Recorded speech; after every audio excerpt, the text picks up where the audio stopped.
गोकर्ण, जहां आध्यात्मिकता मिलती है शांति से। भारत के पश्चिमी तट पर कर्नाटक के उत्तर कन्नड़ जिले में बसा गोकर्ण एक छोटा सा शहर है, लेकिन इसकी पहचान बहुत बड़ी है। अपने स्वच्छ समुद्र तटों और पवित्र मंदिरों के लिए प्रसिद्ध गोकर्ण ने दो अलग अलग पहचान बनाई है।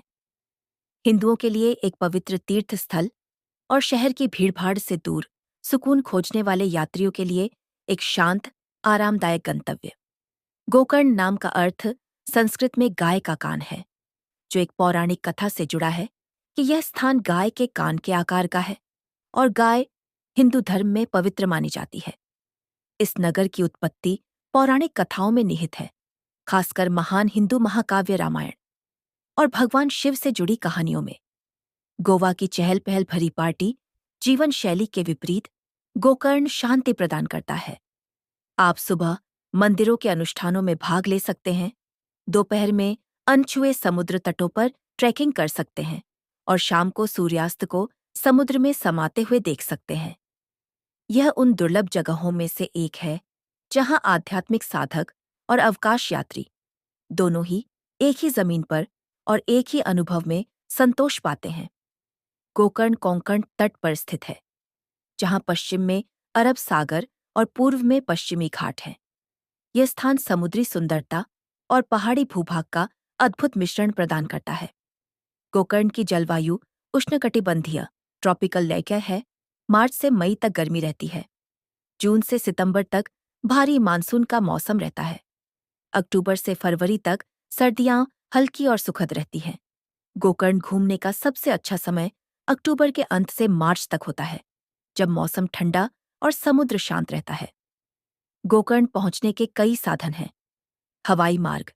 सबसे नजदीकी हवाई अड्डा गोवा का डाबोलिम एयरपोर्ट है, जो गोकर्ण से लगभग 140 किमी दूर है। रेल मार्ग। गोकर्ण रेलवे स्टेशन नगर से लगभग 10 किमी दूर है। सड़क मार्ग। गोकर्ण बसों द्वारा गोवा, मैंगलोर और बैंगलोर से जुड़ा हुआ है। गोकर्ण का पौराणिक महत्व भगवान शिव के आत्मलिंग अट्मालिंगा से जुड़ा है। कथा के अनुसार रावण ने कठोर तपस्या करके भगवान शिव से आत्मलिंग प्राप्त किया, लेकिन देवताओं ने उसकी बढ़ती शक्ति से भयभीत होकर उसे छलपूर्वक गोकर्ण में आत्मलिंग को भूमि पर रखने के लिए मजबूर किया, जिसके बाद वह वहीं सदा के लिए स्थापित हो गया। महाबलेश्वर मंदिर, जो 4वीं शताब्दी ईस्वी का है, इसी पवित्र लिंग को स्थापित करने के लिए बनाया गया था। तभी से गोकर्ण को 7 मुक्ति क्षेत्रों मुक्ति क्षेत्रास में गिना जाता है। वे पवित्र स्थान जहां हिंदुओं का विश्वास है कि जन्म मरण के चक्र से मुक्ति प्राप्त की जा सकती है। ऐतिहासिक रूप से गोकर्ण वैदिक शिक्षा और शैव परंपरा का केंद्र रहा है। सदियों तक यह धार्मिक महत्व रखता रहा, लेकिन अपने तटीय भूगोल के कारण अपेक्षाकृत अलग थलग रहा। आधुनिक काल में 20वीं शताब्दी में यात्रियों के आगमन ने इसके खूबसूरत समुद्र तटों को दुनिया के सामने उजागर किया और यह पवित्रता और प्राकृतिक सुंदरता का अनोखा संगम बन गया। आध्यात्मिक दृष्टि से गोकर्ण शैव भक्तों के लिए पवित्रता में वाराणसी के बाद दूसरा स्थान रखता है। मुख्य धार्मिक आकर्षणों में शामिल हैं: ए.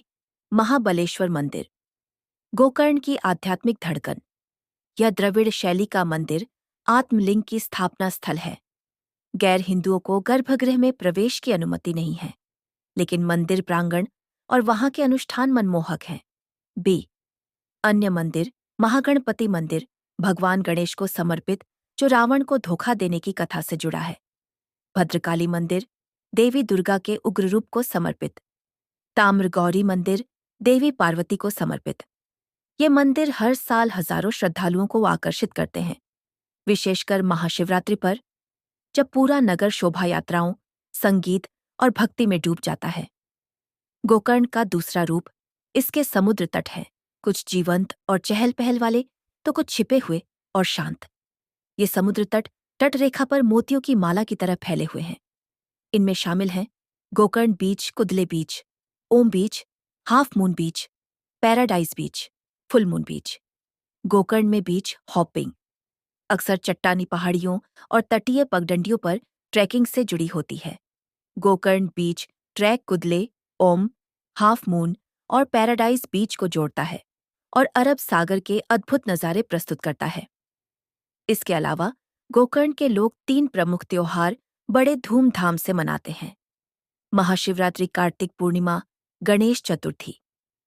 गोकर्ण में ठहरने के लिए बजट हॉस्टल से लेकर बुटीक रिसॉर्ट्स तक कई विकल्प मौजूद हैं। बीच हट्स भी बहुत लोकप्रिय हैं।